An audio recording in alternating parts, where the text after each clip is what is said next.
Ya Ustaz, sehat. Alhamdulillah. Baik, kita mulai ya. Bismillahirrahmanirrahim. Assalamualaikum warahmatullahi wabarakatuh. Assalamualaikum warahmatullahi wabarakatuh. Jumpa lagi dengan beliau ini di Ngobras, ngobrol perkara ruqyah dengan cara santai ya. Masuk. Ngobras kita. Sekarang kita masih ngobrol tentang ruqyah anak.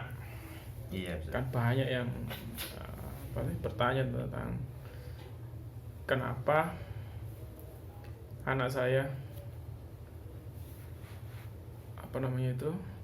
suka membantah atau malah suka marah, atau bahkan tema yang besar ini sebenarnya anaknya memerintah orang tua, berani bahkan hingga memerintah orang tua. Iya. Nggak bisa diatur, nggak bisa diapain gitu. Mungkin ini awalnya kan karena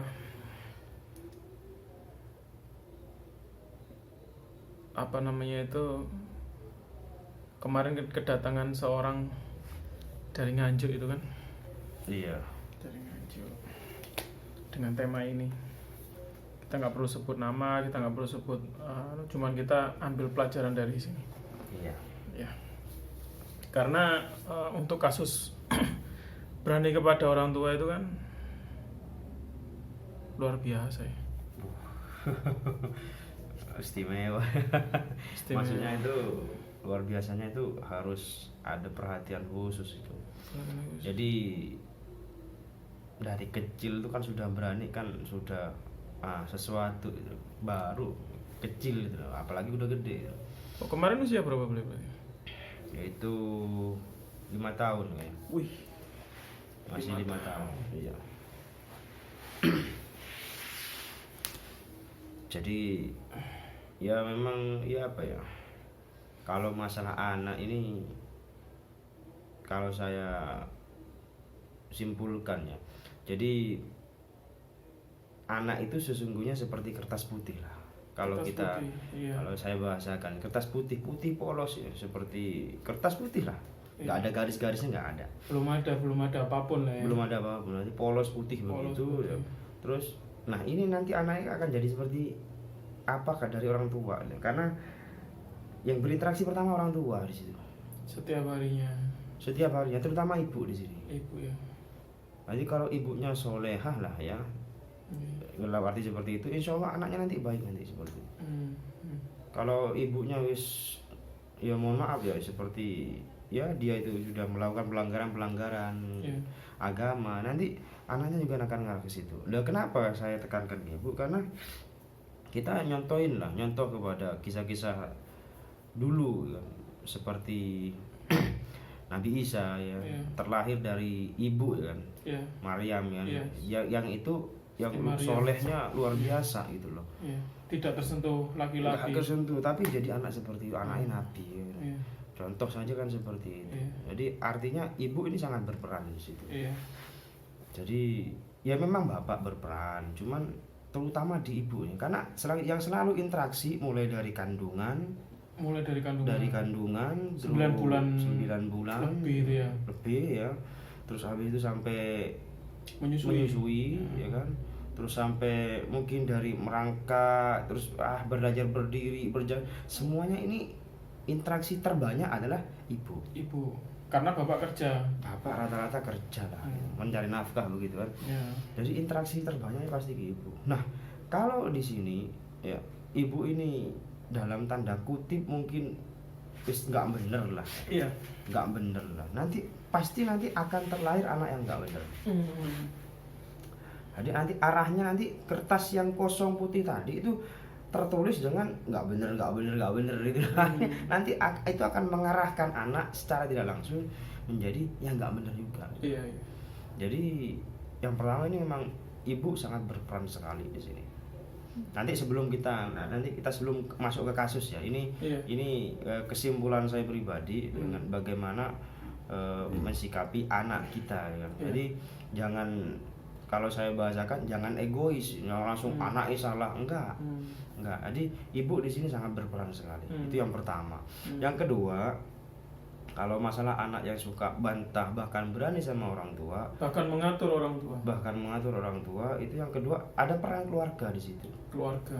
Jadi, Selain orang tua ya. Selain orang tua. Jadi setelah ibu ya kan, bapak ini kalau menurut saya nggak begitu banyak interaksinya, jarang sekali. Karena bekerja tadi. Iya, karena siang habis gitu kan ya. Habis pulang capek ya, mungkin interaksi sebentar, langsung istirahat. Pagi kerja lagi dan seterusnya. Nah, di sini ada yang namanya faktor kedua, itu ada lingkungan keluarga. Nanti lingkungan keluarga, entah itu yang satu rumah, atau tetangga depan rumah.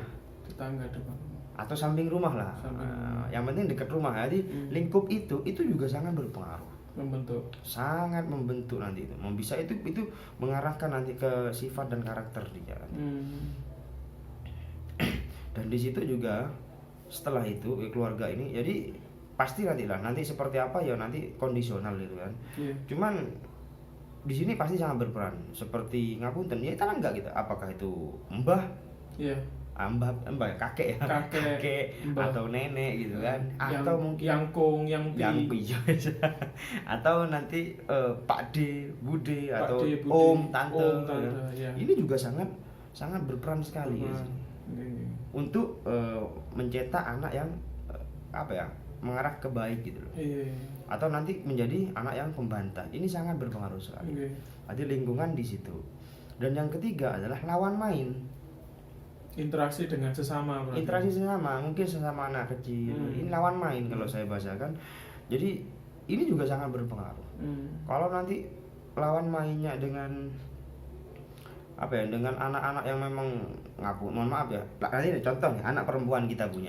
Terus lawan mainnya laki-laki ya. Dia akan jadi laki-laki. Dia akan arahnya nanti ke laki-laki ya. Dia suka motor-motor. Iya betul. Karakter ya. Betul sekali. Nanti akan mengarah ke situ. Jadi penting sekali bagaimana kita memberikan lawan main gitu loh. Yang seimbang, setara. Sehingga nanti ya jangan sampai nanti wedok perempuan bermain dengan laki-laki. Iya. Ya kan? Atau sebaliknya gitu. Nanti ada anak laki main dengan perempuan semua karena teman-teman perempuan. Akhirnya dia apa? Dia lemah gemulai. Itu perlu diperhatikan juga. Kan jadi lembut Pak. Oh jadi lembut loh sih. Hal-hal gitu. Itu lah lucu. Sekarang banyak. Jadi penting sekali. Jadi kalau mau kita mencetak karakter anak itu Ustaz ya. Terus yang terakhir adalah media. Ini sangat berperan sekali. Media itu seperti televisi. Atau bahkan handphone sekarang. Iya. YouTube.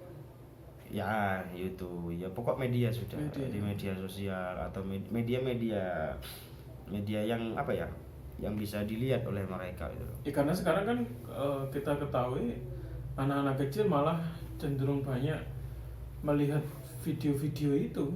Iya. Dan kalau saya sarankan ya sudah saya sampaikan kan, sering begini kita sampaikan kalau bahas anak kecil, anak kecil jangan dikasih HP. Selesai itu kuncinya kalau menurut saya. Jangan dikasih HP. Sekarang kan ini sesungguhnya ya yang bantah bukan anaknya. Kalau kita saranin, sing bantah wong tuwa sekarang malah. Iya. Anak saya gini, obat butuh daring gini, buat belajar online. Itu satu hal gitu loh. Ya kan didampingin pastinya. Ketika selesai belajarnya, daringnya selesai, ambil HP-nya, selesai.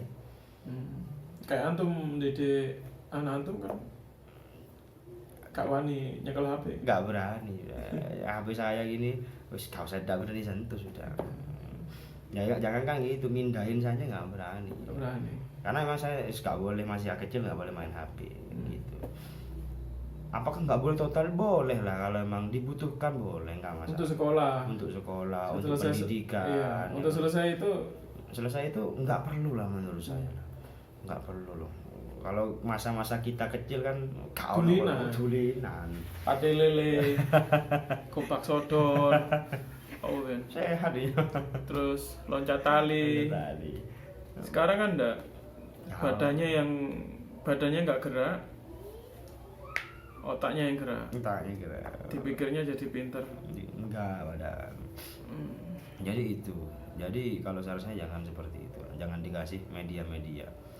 Terus untuk selanjutnya lagi, untuk mencetak karakter anak ini, peran di sini kembali ya. Jadi itu beberapa faktor lah kalau saya simpulkan pribadi ya, misalnya secara pengalaman yang kita temui di lapangan gitu. Tapi yang tetap yang paling berperan utama adalah orang tua. Jadi orang tua di situ. Jadi kenapa ya? Pokok orang tua ini harus betul-betul belajar di situ bagaimana dia mau mencetak anak. Nah, untuk kasus yang antum barusan sebut ya, bagaimana kalau anak berani sama orang tua? Itu mengatur orang tua malah. Bahkan mengatur ada. Padahal kalau bahasa saya mungkin kasar ini ya. Lah anak ini kan mohon maaf ya, kan air kencing lah kan gitu kira-kira kan. Masih kecil lah. Ya sih kan apanya kita gitu loh maksud saya. Kan nggak mungkin lah kita diatur sama mereka. Lalu dia nggak bisa apa-apa, kita yang ngurus loh. Loh kok mulai dia umur 5 tahun kita sudah diatur. Lah kan secara apa ya? Secara hierarki lah. Iya, nggak masuk gitu. Iya. Ya seharusnya nggak seperti itu gitu. Iya. Harusnya nggak seperti itu gitu. Harusnya mereka itu tunduk, patuh, taat sama kita. Harusnya gitu. Iya. Karena dia sejauh ini dari kecil sampai gede, 1 tahun, 2 tahun, 3 tahun, itu semua andil orang tua itu sangat banyak itu loh. Dan mereka tuh nggak bisa ngapa-ngapain sesungguhnya. Tapi kenapa di umur 10 tahun atau bukan 5 tahun sudah ini udah membentak orang tuanya, marah sama orang tuanya. Mah, masakin nih. Mah, masakin telur nih. Mama jangan di sini, mama di situ gitu. Dengan nada yang bukan nada bergurau gitu loh. Serius. Bahkan dengan mimik muka yang memerintah. Memerintah betul sekali. Apa ada yang dia contoh atau bagaimana? Pastinya ada. Cuman di sini juga ada faktor lain selain itu. Maka dari itu kita sebagai orang tua ya, seandainya memang kita contoh ada kasus, ada problem lah kan, dengan contoh lah bapak dengan istri ya kan, ada problem mungkin ya namanya rumah tangga pasti kan ono kerengan lah kan, marah gitu kan ya minimal jangan tunjukkan kepada tidak di depan anak, minimal tidak tunjukkan kepada anak minimal. Jadi karena anak dengan usia segitu dia pasti wis nyerap sebanyak-banyaknya yang ada di depan mereka, karena otak sedang berkembang itu Pak. Pasti semuanya diserap itu, baik buruk semuanya diserap. Makanya penting sekali menjaga di fase-fase awal itu. Kalau saya bahasakan tuh fase 7 tahun pertama. Jadi nah, untuk kasus yang seperti tadi disebutkan, kalau sampai ada anak yang sampai bantah ya, ini kalau saya bacakan, anaknya kok begini Ustaz ya. Sesungguhnya itu bukan anak yang salah. Balik mana? Orang tuanya tanya sama antum. Iya. Terus antum, padahal itu anaknya sendiri kan? Anak sendiri. Terus apa itu? Saya lo jenengan kok tanya sama saya, boleh ini anaknya sopo lah ngono. Timbang kita puyeng loh. Iya. Kalau sedang senang-senang anaknya, tapi sedang ada masalah, pasti minta solusi. Tolong orang lain. Oke lah, kita bantu. Cuman ya kita kan harus uraikan dulu ya. Jadi begini, kita bertemu dengan kasus kemarin ya, anak yang masya Allah ya luar biasa. Jadi dia itu sudah kecil, baru 5 tahun. Dia itu apa ya anak-anak rotok gemul deh, perempuan. Ya, perempuan itu. Dia luar biasa. Bapaknya dipukul. Iya, dipukul mulut, dikerawuk ya. Seperti itu. Terus ibunya diperintah. Jadi ibunya contoh ya. Contoh ibunya, mama di sini tungguin mainan saya gitu kan. Ibunya pindah, ini dimarahin ini. Kenapa mama di situ? Mama harus di sini. Bukan? Ini kan luar biasa gitu. Memang seperti seolah-olah ini super, seperti di atas. Jadi anak umur 5 tahun sudah seperti 10 tahun gitu. Dan itu ada baiknya, ada buruknya itu. Dan yang dialami oleh keluarga tadi adalah buruknya yang terbanyak. Karena sampai dia itu berani sama orang tua, bahkan sampai memerintah. Bukan bantah lagi, memerintah. Contoh, ibunya masak telur. Baru masak, kok lama sekali ibu? Nah, dengan mimik yang dia marah gitu loh. Bukan dia bercanda, dengan dia marah. Tapi ya setelah ketemunya begini kemarin tuh. Setelah ibunya bilangnya, setelah saya bentak Ustaz, dia nangis Ustaz. Terus saya harus gimana gitu. Oh, saya tahu. Saya tanya ke dia, berarti ini dimanja kan? Karena dia anak pertama yang pertama. Oh, iya. Saya sampaikan begitu. Jadi dalam kata lain itu ibunya ini terlalu sayang sama, berlebihan sayangnya sama anaknya. Karena anak pertama ya. Iya. Jadi luar biasa gitu loh. Dari itu perhatiannya fokus ke dia. Perhatiannya fokus ke dia. Dia maksimalkan gitu. Pokok anak ini maunya kan anak ini jadi baik gitu loh. Iya. Maunya nanti anak ini jadi sesuai dengan harapan dia, betul. Tapi dia terlalu over gitu loh. Sayangnya terlalu over. Sehingga apa? Manja tadinya. Manja yang berlebihan. Manjain dia gitu loh. Jadi dia itu gak pernah dikasih ketegasan kan. Jadi dia terus selalu apa yang dia mau diturutin. Bahkan mau makan apa masih ditanya. Pakai baju apa ditanya. Dan ini menurut saya keliru. Ya menurut saya keliru. Jadi nggak perlu ditanya kalau menurut saya. Jadi contoh kita udah bikin masak nih, contoh mie goreng lah atau dengan telur itu. Ya udah sediakan mie, telur, nasi udah. Nah ini ayo kita makan selesai. Nggak perlu kita nak mau makan apa. Oh saya mau makan bebek. Akhirnya kita sibuk cari bebek gitu loh. Ribet sendiri sesungguhnya itu.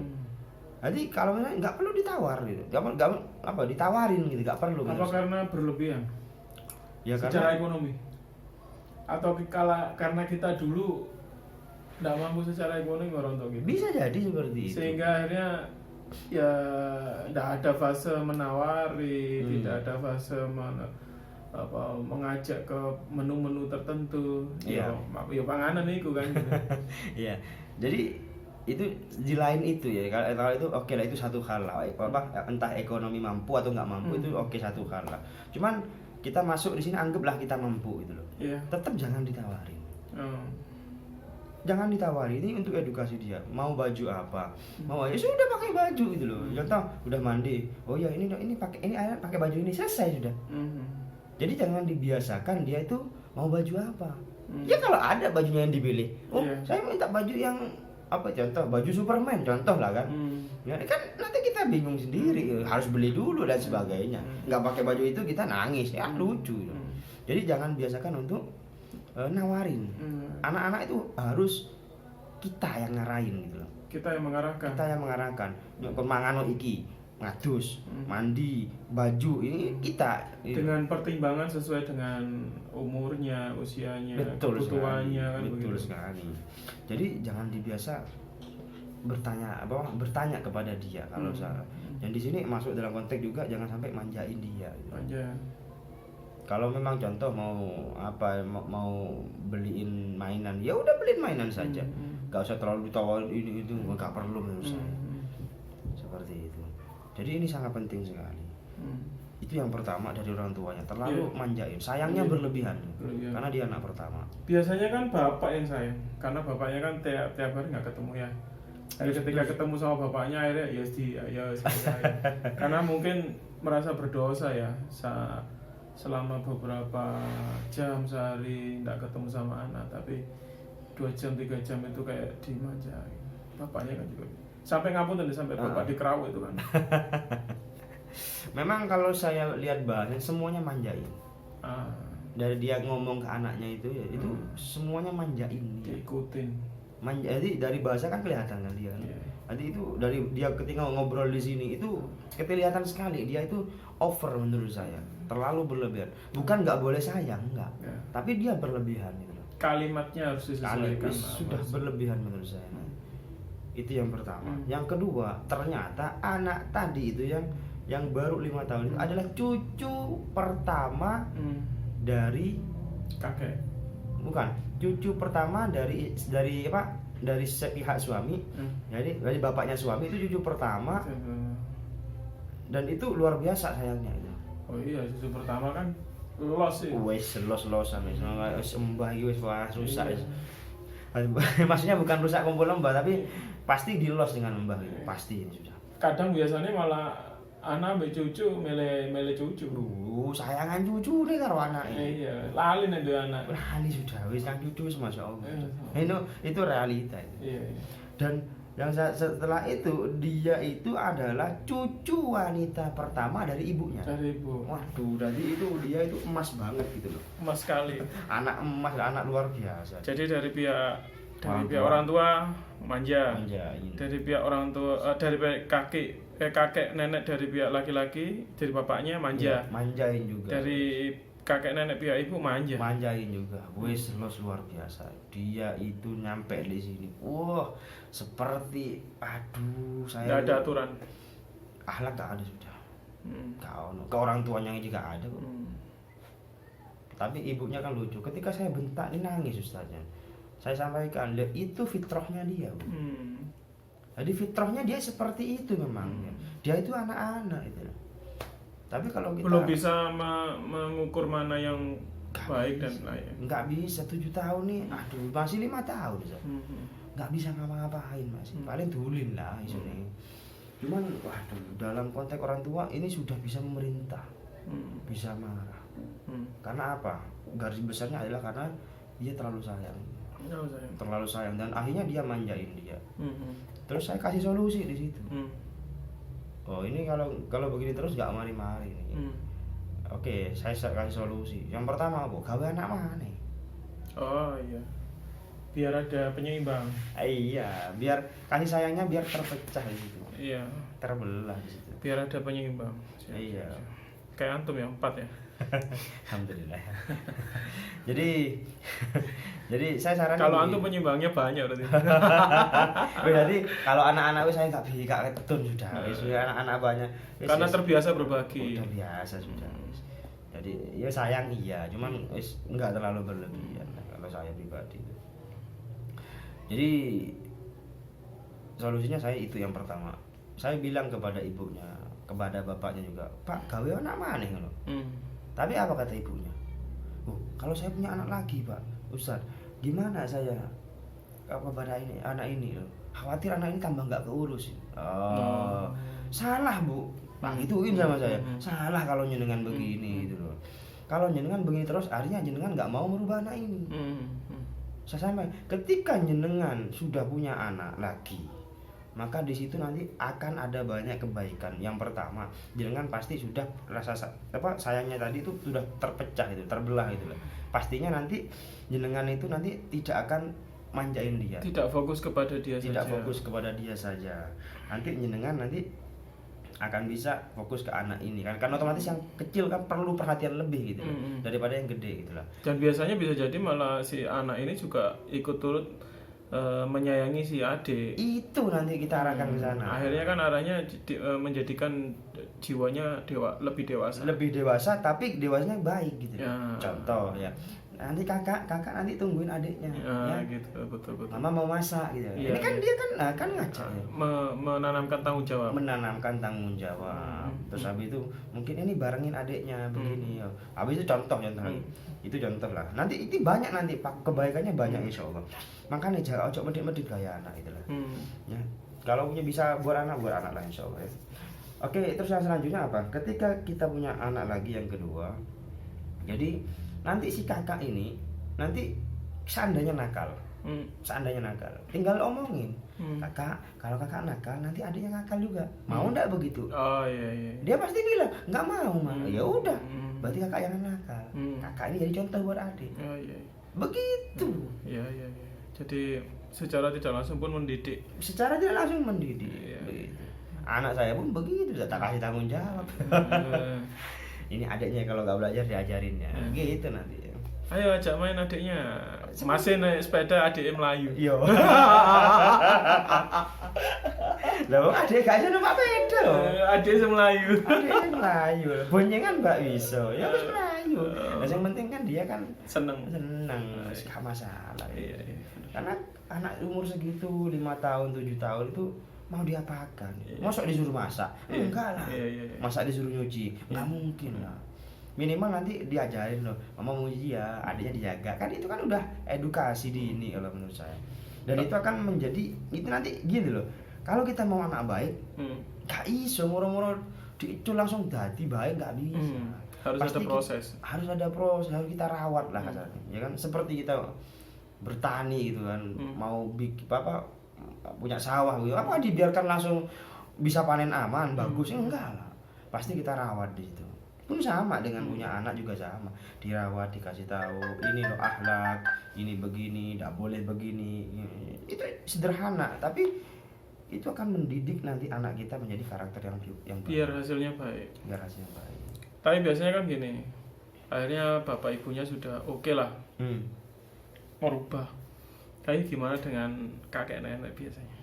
Juga kayaknya nanti dikasih tahu. Kalau saya pribadi, saya mending keluar dari keluarga. Mandiri. Ya minimal kontrak, gak ngumpul. Tidak ngumpul dengan keluarga. Kalau saya ngumpul ya pasti ada campur tangan. Pasti ada campur tangan. Dan situ aduh wis lah. Coro itu. Karena kita tidak bisa membentuk karakter Sulit nanti itu. anak. Ya, contoh kita bikin karakter dengan tegas dan dengan tegasnya kita kan, dengan mungkin wis kita set up begitu kan. Tapi contoh lah, ketika dia narik ke neneknya. Ke nenek, ya betul. Pasti seperti itu. Kayak ini apa? Nggak boleh makan es krim. Ya. Atau misalnya makan es krim nanti di hari Ahad saja. Ya, KDGI. Tapi Belayu nang nenek. Gitu kono. Betul seperti itu. Menghancurkan pola pendidikan orang tua. Menghancurkan misi kita itu. Aduh, ya minimal nanti minimal nanti kontrak lah. Kalau makanya kalau mau nyaman itu nanti harus sendiri lah. Harus sendiri itu. Nggak bisa kita nebeng terus itu.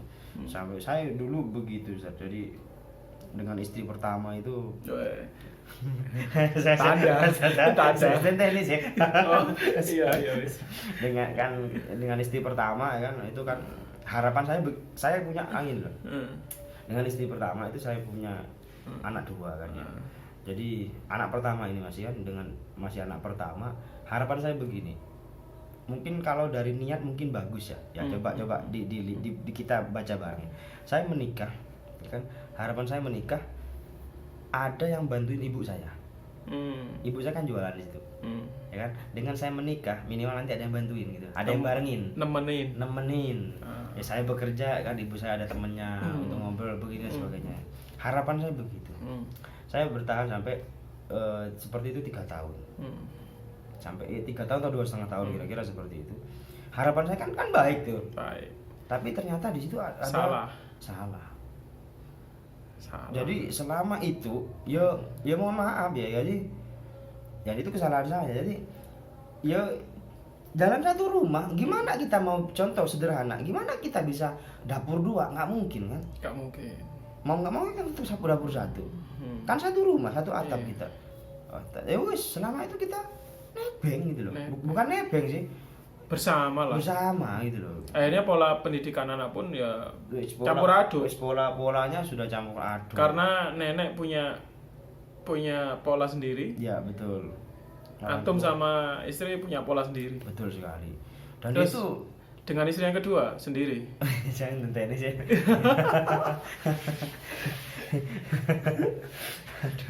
Jadi dengan istri pertama itu seperti itu. Jadi dan satu lagi ya, nggak mandiri kita itu.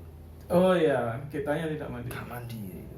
Saya sampai baru saya kerasa udah bisa bahasa saya itu tuwek. Pikiran itu tuwek itu dewasa ya. Jadi itu ketika saya sudah saya lepas, saya ngontrak gitu. Itu mulai bisa mengontrol sembarang wis. Semuanya. Keluarga. Wis keluarga sudah termasuk diri kita sendiri. Jadi bisa mikir sudah. Kalau ngumpul kan kita nggak punya duit, oh ibu masak, wis tenang kan ya, aman. Tapi sekarang kalau nggak punya duit, ya wis makan sego kerupuk gak masalah, wis tempe, wis enak rasanya dhewe. Rasa syukurnya beda. Wah beda sudah. Mandirinya itu akan mencetak kita lebih dewasa. Seperti itu. Makanya kalau bisa jangan ngumpul. Nanti kita juga bisa nyetak anak itu sesuai dengan yang kita harapkan. Karena bisa jadi pemahaman orang tua dengan pemahaman kita berbeda. Secara kasih sayang beda. Kasih sayang. Ya apa caranya biasanya nang cucu sama ke anak itu beda. Beda sekali. Dan ini pasti dialami oleh seluruhnya. Pasti itu. Jadi ada gini lah, ada yang ucapan begini ya. Sayangi orang tua kepada anak masih sayang, masih lebih sayang lagi ke cucunya. Jadi SKI sama dia sayang kepada anaknya begini, anggaplah anak tunggal aja, sayangnya luar biasa. Ketika punya cucu habis tuh, kalah dengan cucu itu. Lali tuh ya. Kali juga. Begitu yang terjadi. Cucu yang utama. Allah sudah. Masih yo meskipun cucu naik ke kepala itu dibiarin. Bos biarin. Tapi kalau anak naik kepala, oh, takut. mendelik. Iya. itu apa? Perumpamaan. Pembandingannya Ya, seperti itu. betul Jadi sekali. artinya kadang-kadang memang cucu itu luar biasa. Luar biasa. Memanjakan cucu itu luar Oh, biasa. luar biasa sekali. Siapapun di situ. soalnya kayak jadi kebanggaan gitu kan. Iya. Dan ya Pelampiasan mungkin. yo gak ngerti. Ada yang juga bilang begini. Oh, dhisik aku kosoro, dhisik aku kurang-kurang. Saiki mumpung ono gak kurang-kurang piro? Mek 5.000 ya tuh kono wis. Mek begini, mek aduh, yo wis kalah kita pasti. Kalah pasti. Ya. Jadi itu ya mungkin Nah, bisa diambil pelajaran lah di situ. terus kaitannya sama Rukia apa? Kan kadang orang bertanya, anak saya ini suka memerintah, suka melawan, suka apalah kepada orang tua. Berarti apakah anak saya ada gangguan? Kalau mau gangguan jangan dulu lah gitu loh. Ya. Jadi kalau Terlalu jauh. terlalu jauh lah. Oke, satu hal lah, gini lah Ustaz. Oke lah, rukyah lah satu, kalau saya bahasanya itu support saja gitu. Tapi yang penting di situ kan pemahaman dulu, edukasi kepada orang tuanya. Ini yang penting gitu loh. Jadi oke lah kita rukyah anaknya, tapi orang tuanya nggak berubah. Tidak mau merubah. Pola pendidikannya tidak pendidikannya ya tetap aja seperti itu. Pola kasih sayangnya juga tetap seperti itu loh. Anaknya dirukyah nggak bisa itu. Karena ingat ya. Jadi anak nakal itu adalah dampak. Anak nakal itu dampak. Tapi ada satu lagi pasti ada dampak, ada sebab gitu loh. Nah, penyebabnya siapa? Lah orang tuanya sendiri. Iya, orang tuanya sendiri. Kalau kita fokus ke anaknya biar gak mari-mari, gak selesai. Maka fokuslah kepada orang tua. Malah bingung ngarepe dhewe. Bingung sendiri. Apa kalau seandainya ada yang mengeluhkan anak, yus orang tuanya sih tak unyek-unyek ya. Iya. Seperti. Jadi intinya pertama adalah merubah mindset orang tua. Pemahaman orang tua. Yang kedua, caranya dan sebagainya. Merubah cara mendidik anak. Ya, betul. Yang kedua ya. Terus yang ketiga, berilah pemahaman kepada keluarga besar. Betul sekali. Terutama mertua atau kakek neneknya ya kan, ya, atau baik dari pihak istri atau suami itu dipahamkan agar jangan sampai menghancurkan pola pendidikan yang sudah di set up itu yang ingin diarahkan begitu. Iya. Nah, ini sebenarnya juga ada di komentar di ayat rukyah tentang anak sebelumnya itu. Ada anaknya yang nggak tenang atau apa begitu ya, mungkin hampir sama dengan ini. Di kolom komentar itu ada yang bilang semenjak setiap hari saya setelkan ayat rukyah anak ini, maka anak saya menjadi lebih tenang. Ya, mungkin secara kejiwaan lebih tenang. Kita dukung dengan ayat rukyah itu di setiap hari. Dan juga harus ada perubahan dari kita sendiri, sikap kita dan pendidikan kita, mentalitas kita, pendekatan kita kepada anak itu. Tujuannya apa ya? Nanti biar kedepannya anak kita menjadi lebih baik, dan insya Allah moga-moga juga menjadi anak yang penuh bisa memberikan kebanggaan kepada orang tua dan bangsanya ya kan. Ataupun moga-moga nanti dengan anak yang baik itu insya Allah akan mengantarkan kepada surga, dan insya Allah kita juga akan jadi penghuni surga juga. Moga-moga jadi hafiz Quran kan begitu. Ya siapa tahu demikian. Ya, moga-moga ini menjadi catatan buat kita, dan nanti insya Allah kita bisa menerapkan hal yang kecil ini, sederhana ini, dalam ngobrol rukyah santai ini, diterapkan kepada kehidupan kita, sehingga nanti ada sesuatu yang baik. Tidak ada kaitannya sebenarnya pola hidup ini atau anak yang marah dengan rukyah, tapi sebenarnya rukyah itu hanya untuk menenangkan jiwa, tentram ya kan anak ya. Sedangkan pola hidup anak itu pun kita harus upayakan kan begitu. Jadi kalau hubungannya ada, cuman kan kita mempersentase gitu kan. Persentasenya Tadi kecil. kecil sekali. Rukyah itu paling 10%-an aja nanti dampaknya itu loh. Bahkan sebenarnya yang perlu dirukyah orang tuanya. Iya.